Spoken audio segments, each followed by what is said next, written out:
پرانے وقتوں کی بات ہے، بغداد شہر کی گلیوں میں ایک پرانا سا مکان تھا جہاں سے چیخوں اور چلانے کی آوازیں آ رہی تھیں۔ ایک خاتون زور زور سے شکایت کر رہی تھی اور اس کے بچے بھی رو رہے تھے۔ یوں لگ رہا تھا جیسے ان پر کوئی قیامت ٹوٹ پڑی ہو۔ ان بچوں کے باپ، جس کا نام یوسف تھا، سر جھکائے بیٹھا اپنی بیوی کا غصہ برداشت کر رہا تھا۔ یہ بہت پرانی بات ہے جب بغداد شہر میں ایک وبائی مرض پھیلا اور بہت سے لوگ اس کی لپیٹ میں آ گئے۔ یوسف بھی اس مرض میں مبتلا ہونے کی وجہ سے بیمار، لاچار اور بیکار ہو چکا تھا۔ اس کی بیوی اور بچوں نے کچھ دن تو فاقے کیے، لیکن اب ان کا صبر جواب دے چکا تھا۔ یوسف بچوں کو روتے دیکھ کر کچن میں گیا تاکہ اپنے بچوں کے لیے کچھ کھانے کو ڈھونڈ سکے، مگر اب گھر میں کھانے کو کچھ نہیں بچا تھا اور سارے برتن خالی تھے۔ اس کی بیوی بولی، کچھ روزگار کا سوچو، یوں گھر بیٹھے رہنے سے ہمارے بچے بھوک سے مر جائیں گے۔ یوسف نے کہا، میں نے زندگی میں کبھی ایسی کوتاہی نہیں کی، لیکن اب بیماری نے مجھے کمزور کر دیا ہے اور میں کام کرنے کے قابل نہیں رہا۔ یہ بات تم بھی جانتی ہو۔ بیوی کی باتیں سن کر وہ بہت پریشان تھا۔ آخرکار وہ گھر میں کچھ تلاش کرنے لگا اور تلاش کرنے پر آخرکار اسے ایک لمبی سی رسی مل گئی اور وہ بولا کہ میں اس رسی کو بیچ کر آتا ہوں تاکہ بچوں کے لیے کچھ کھانے پینے کا بندوبست کر سکوں۔ یوسف کی بات سن کر اس کی بیوی بولی کہ آج تو کھا لیں گے، مگر کل تک کیا کریں گے؟ یوسف نے کہا کہ کل تک تو بہت دیر ہے اور کل کا مالک بھی میرا خدا ہے۔ پھر اس نے رسی اٹھائی اور اللہ پر بھروسے کرتے ہوئے گھر سے نکل گیا۔ کافی دیر آوازیں لگانے کے بعد آخرکار اسے ایک گاہک مل گیا۔ گاہک نے رسی دیکھی تو کہا کہ میں تمہیں اس رسی کے لیے 1 دینار دے سکتا ہوں۔ یوسف نے کہا کہ یہ رسی 1 دینار سے زیادہ قیمتی ہے، کیونکہ کچھ سال پہلے ہی میں نے اسے زیادہ قیمت پر خریدا تھا۔ تو گاہک نے یوسف سے کہا کہ میں نے جو قیمت لگائی ہے وہی مناسب ہے، اس سے زیادہ میں تمہیں 1 دینار بھی نہیں دوں گا۔ اگر تم دینا چاہتے ہو تو یہ 1 دینار لے لو اور یہ رسی میرے حوالے کر دو، اگر نہیں دینا چاہتے تو جاؤ کسی اور کو یہ رسی بیچ دو، مرتا کیا نہ کرتا۔ یوسف نے آخرکار منظور کر لیا اور 1 دینار لے کر وہ رسی گاہک کے ہاتھ میں دے دی۔ وہ پیسے لے کر خوشی خوشی گھر کی طرف چل دیا تاکہ بچوں کے لیے کچھ کھانے پینے کا سامان خرید سکے۔ راستے میں یوسف نے دیکھا کہ 2 لوگ آپس میں لڑ رہے ہیں۔ وہ آگے بڑھا تاکہ دیکھ سکے کہ کیا بات ہے۔ جب وہ قریب پہنچا تو دیکھا ہے کہ ایک نوجوان نے ایک بوڑھے شخص کا گلا پکڑ رکھا ہے اور وہ اسے زبردستی کہیں لے جانا چاہتا ہے۔ بوڑھا اپنی جان بچانے کے لیے ہاتھ پاؤں مار رہا تھا۔ یوسف نے اس نوجوان سے کہا، ارے جوان، یہ بوڑھا تمہارے باپ کی جگہ ہے، اسے ایسے کیوں تکلیف دے رہے ہو؟ بوڑھا اس نوجوان کے ہاتھوں مجبور تھا اور وہ بولا، صرف 1 درہم کے لیے مجھے یہ قاضی کے پاس لے جانا چاہتا ہے، وہ مجھے قید کروانا چاہتا ہے۔ اب تم بتاؤ، کیا اللہ تعالیٰ کو یہ منظور ہوگا کہ میں اس شہر میں سالوں سے عزت سے زندگی گزار رہا ہوں اور 1 درہم کے لیے قید خانے چلا جاؤں؟ یوسف نے اس بوڑھے کی بات سنی تو سوچنے لگا کہ کیا مجھ سے زیادہ کوئی مجبور انسان ہو سکتا ہے؟ اگر یہ بوڑھا قید خانے چلا گیا تو اس کی بیوی اور بچوں کا خرچہ کون اٹھائے گا؟ ایسا سوچ کر اس نے اپنی جیب سے 1 دینار نکالا اور اس نوجوان کو دیتے ہوئے کہا، لو جوان، یہ تمہارا پیسہ ہے اور اس بوڑھے کو چھوڑ دو تاکہ یہ اپنی بیوی بچوں کے پاس واپس جا سکے۔ جب جوان وہاں سے چلا گیا تو بوڑھا بھی سنبھل گیا اور ہاتھ اٹھا کر یوسف کے لیے دعا دینے لگا، اللہ تمہیں اس کا 100 گنا زیادہ دے۔ بوڑھے کی دعائیں سنتے ہی یوسف بھی اپنے گھر کی طرف روانہ ہو گیا۔ چلتے چلتے یوسف یہ سوچنے لگا کہ اب مجھے خالی ہاتھ ہی گھر لوٹنا پڑے گا، لیکن دل ہی دل میں خوش بھی تھا کہ اس نے غربت کے باوجود ایک نیکی کا کام کیا ہے۔ اور یہی سوچتے سوچتے وہ گھر پہنچ چکا تھا، لیکن جب بیوی نے دیکھا کہ وہ خاموش اور سر جھکائے کھڑا ہے تو سمجھ گئی کہ وہ ہمارے لیے کچھ بھی کھانے پینے کا بندوبست نہیں کر سکا، بلکہ جو رسی گھر سے وہ لے کر گیا تھا اس سے بھی ہاتھ دھو بیٹھا۔ وہ پوچھنے لگی، کیا ہوا، تم خالی ہاتھ کیوں ہو اور وہ رسی کہاں ہے؟ یوسف نے سارا قصہ بیوی کو سنایا تو اس نے کہا، واقعی تم نے شاندار کام کیا ہے اور ایک بوڑھے کو قید سے آزاد کرایا ہے، لیکن تمہیں پتہ ہونا چاہیے کہ جو چراغ گھر کی روشنی کے لیے ہوتا ہے اسے مسجد میں لے جانا ٹھیک نہیں۔ اب تم اپنے بچوں کو کیسے سنبھالو گے اور انہیں کیا کھلاؤ گے؟ وہ کہنے لگا، تم بالکل درست کہتی ہو، میں تمہاری بات مانتا ہوں، مگر وہ بوڑھا ہم سے زیادہ مصیبت میں تھا، لیکن اب جو ہونا تھا وہ تو ہو چکا اور تمہارے رونے دھونے سے وہ 1 دینار بھی واپس نہیں آنے والا۔ تو ان باتوں کو چھوڑو اور آگے کے بارے میں سوچو، شاید کوئی نہ کوئی راستہ نکل آئے۔ وہ جانتا تھا کہ اس کی بیوی کی باتیں کڑوی ضرور ہیں مگر درست ہیں، اسی لیے وہ سوچنے لگا کہ کیا کریں اور کیا کیا جائے۔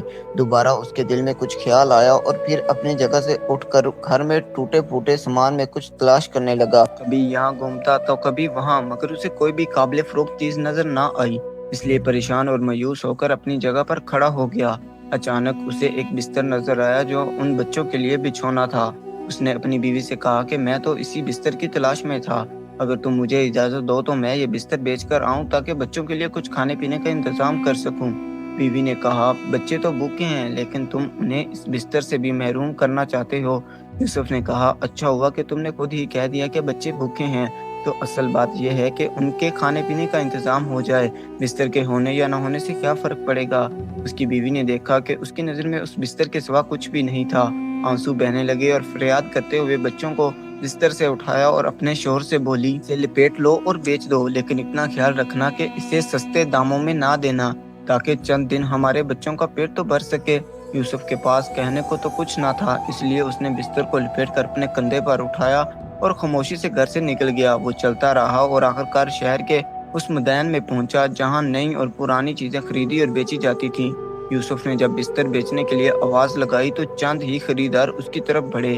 انہوں نے بستر کو الٹ پلٹ کر دیکھا تو اس میں 100 طرح کی خرابیاں نکالی اور آگے چل پڑے۔ آخرکار ایک ایسا گاہک آیا جسے وہ بستر پسند آ گیا۔ خریدار نے جب اس بستر کی قیمت پوچھی تو یوسف نے 10 دینار کہا۔ گاہک کو اصل میں اس بستر کی ضرورت بھی نہیں تھی، تو وہ بولا 10 دینار، کون سا پاگل ہے جو اپنے 10 دینار اس بستر پر ضائع کرے۔ ایسا کہہ کر وہ گاہک آگے بڑھ گیا اور یوسف سے دور ہونے لگا۔ یوسف بھی اس کی طرف دوڑا، اس کا ہاتھ پکڑا اور بولا صاحب مجھ پر ایسا ظلم نہ کرو، میں اپنی مجبوری میں اس سے بھی کم قیمت پر یہ بستر بیچ دوں گا۔ آخرکار یوسف نے 3 دینار میں وہ بستر اس گاہک کو دے دیا۔ پھر وہ 3 دینار لے کر اپنے گھر کی طرف روانہ ہو گیا اور سوچنے لگا کہ آخرکار اپنے بچوں کے کھانے پینے کے لیے کیا چیزیں خریدے۔ اتنے میں اسے ایک بوڑھی عورت کی رونے کی آواز سنائی دی اور وہ اپنی جگہ پر کھڑا ہو گیا، اور وہ بوڑھی عورت اپنے جوان بیٹے کا ہاتھ پکڑے ہوئے تھی اور بیٹے سے التجا کر رہی تھی مجھے حکیم کے پاس لے چلو، مجھے حکیم کے پاس لے چلو۔ لیکن وہ بیٹا اس بوڑھی عورت سے چھٹکارا پانا چاہتا تھا اور کہہ رہا تھا اماں جان مجھے چھوڑ دو، مجھے جانے دو، آخر میں تمہارے علاج کے لیے پیسے کہاں سے لاؤں۔ یوسف نے جب یہ معاملہ سنا تو وہ آگے بڑھا اور ان کے جھگڑے کی وجہ پوچھی۔ بوڑھی عورت نے کہا میں نے اپنے بیٹے کی تعلیم اور پرورش میں بہت سارے دن اور پیسے خرچ کیے ہیں، لیکن اب میں بیمار ہوں اور یہ مجھے حکیم کے پاس نہیں لے جاتا۔ وہ نوجوان بولا میں مانتا ہوں کہ میری ماں نے بڑی تکلیف اٹھائی ہے اور مجھے پال پوس کر بڑا کیا، لیکن میں مجبور ہوں، میرے پاس اتنی رقم نہیں ہے کہ اپنی ماں کے علاج کے لیے لے جا سکوں۔ یوسف نے جب یہ قصہ سنا تو وہ پریشان ہو گیا اور اپنا سرمایہ یعنی 3 دینار اپنی پھٹی پرانی چادر سے نکالے اور اس نوجوان کے ہاتھ میں تھما دیے اور کہا اپنی ماں کا علاج کراؤ۔ نوجوان کو یوسف کی سخاوت پر یقین نہیں آیا، وہ چاہتا تھا کہ اس کے قدموں پر گر پڑے اور رو دے، مگر یوسف نے اسے ایسا کرنے سے روک دیا اور کہا میرے پیارے اپنی ضرورت پوری کرو اور اپنی والدہ کی خدمت کرو۔ یہ کہہ کر وہ ماں بیٹا وہاں سے چل دیے اور یوسف وہیں کھڑا رہا، پھر سے مختلف خیالات میں کھو گیا۔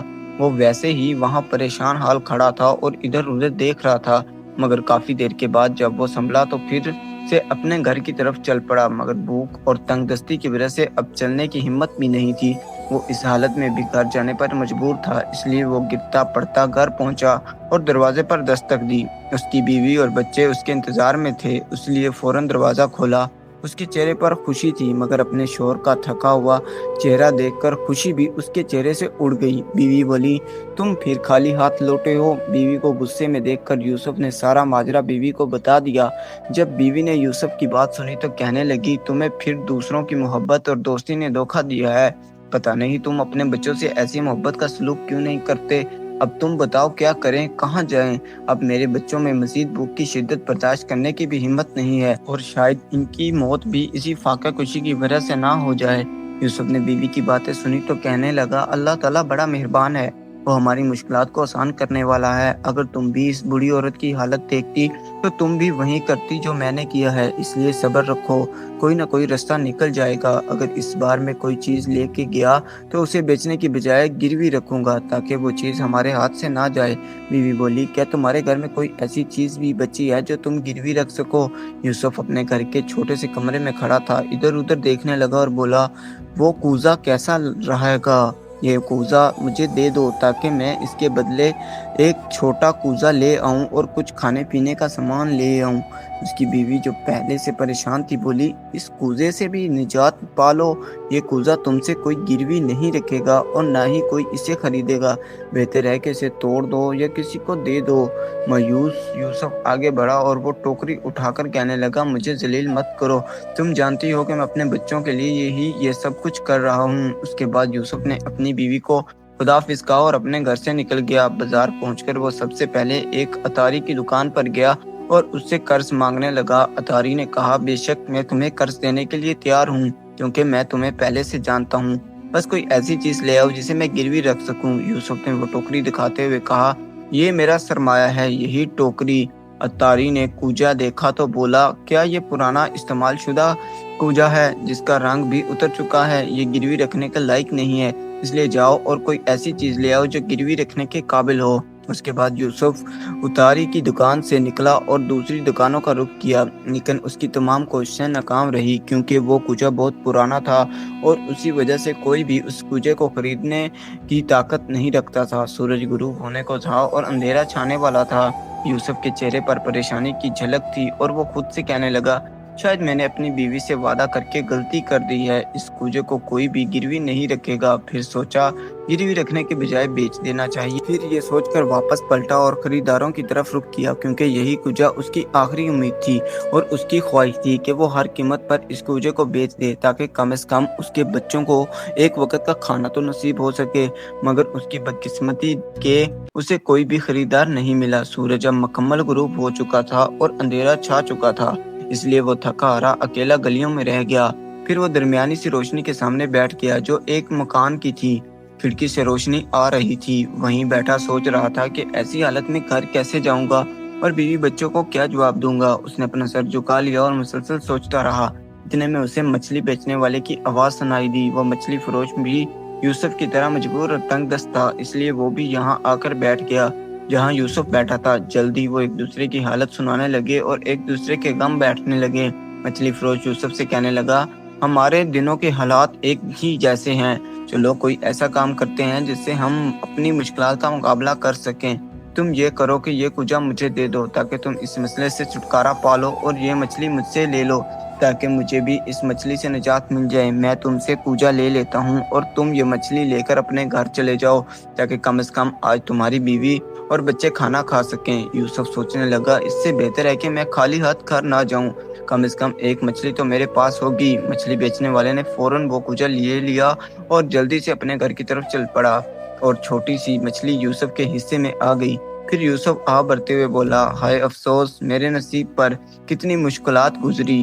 وہ روتے ہوئے اپنے گھر کی طرف چل پڑا۔ جب وہ گھر پہنچا تو بہت دکھ اور اداسی کے ساتھ دروازے پر دستک دی اور معمول کے مطابق جلدی دروازہ کھول دیا گیا۔ اسے معلوم تھا کہ اس کی بیوی اور بچے اس کے آنے کا بے صبری سے انتظار کر رہے تھے۔ وہ اندر داخل ہوا اور صحن میں بیوی اور بچوں کے سامنے وہ مچھلی رکھ دی اور انتظار کرنے لگا کہ اس کی بیوی کیا کہے گی۔ پھر یوسف نے کہا کہ میں نے وہ کوجا گروی نہیں رکھا بلکہ اس مچھلی کے بدلے یہ مچھلی خریدی ہے۔ اس کی بیوی کے چہرے پر خوشی تھی مگر یہ بات سنتے ہی اس کے چہرے کا رنگ اتر گیا۔ وہ کہنے لگی، تم نے اتنے بڑے کوجے کے بدلے یہ چھوٹی سی مچھلی لے آئی ہو؟ اور بولی کہ آخر اب ہمارے گھر میں کیا بچا ہے؟ کیا تم نے جانے سے پہلے وعدہ نہیں کیا تھا کہ تم اس کوجے کو بیچو گے نہیں بلکہ اسے گروی رکھ کے کچھ پیسے لاؤ گے؟ یوسف چپ چاپ بیٹھا رہا اور بس اتنا ہی کہہ سکا کہ اس پرانے کوجے کو کوئی بھی گروی رکھنے کے لیے تیار ہی نہیں تھا، میرے ہاتھ پاؤں بندھے ہوئے ہیں اور میں کچھ کر بھی نہیں سکا۔ بیوی چپ چاپ بیٹھی یہ سوچ رہی تھی کہ اب وہ اس کوجے سے بھی ہاتھ دھو بیٹھے گی۔ پھر وہ اپنی جگہ سے اٹھ کھڑی ہوئی اور ایک تھال اور ایک چاقو لے آئی۔ ماں مچھلی صاف کرنے لگی اور وہ مچھلی صاف کر رہی تھی کہ اچانک بولی، یہ کیا ہے جو مچھلی کے پیٹ میں چاند کی طرح چمک رہا ہے؟ یوسف آگے بڑھا اور مچھلی کے پیٹ میں چمک دیکھ کر خوشی سے چلایا، موتی! اے عورت، یہ تو قیمتی موتی ہے، یوسف کی خوشی سے اس کے پورے خاندان میں خوشی کی لہر دوڑ گئی۔ پھر انہوں نے رات بھر یاد الہی میں گزار دی اور خوشی سے پھولے بھی نہ سما رہے تھے۔ صبح کا انتظار کرنے لگے کہ جوہری کب اپنی دکان کھولے گا۔ ابھی جوہری نے دکان بھی نہیں کھولی تھی کہ یوسف وہاں موجود تھا۔ جب جوہری نے دکان کھولی تو یوسف نے وہ قیمتی موتی بیچ کر جوہری سے بے حساب دولت لے لی۔ اس بار وہ خالی ہاتھ نہیں تھا بلکہ اس کی گٹھری درہم اور دینار سے بھرپور تھی۔ یوسف نے اس رقم سے گھر کی ضروریات، بچوں کے نئے کپڑے اور گھر کی دیگر اشیاء خرید لیں۔ کافی عرصے کے بعد ان کی زندگی میں واقعی تبدیلی آ چکی تھی۔ چند دن گزرے تو یوسف کے حالات بھی پریشانی سے خوشی میں بدل گئے۔ دوستو، امید کرتا ہوں یہ ویڈیو آپ کو پسند آئی ہوگی۔ اگر ویڈیو اچھی لگی ہو تو ویڈیو کو لائک کرنا اور کمنٹ میں اپنی رائے کا اظہار کرنا مت بھولیے گا۔ ہمارے چینل کو سبسکرائب کر دیجیے گا۔ ویڈیو دیکھنے کا بہت بہت شکریہ۔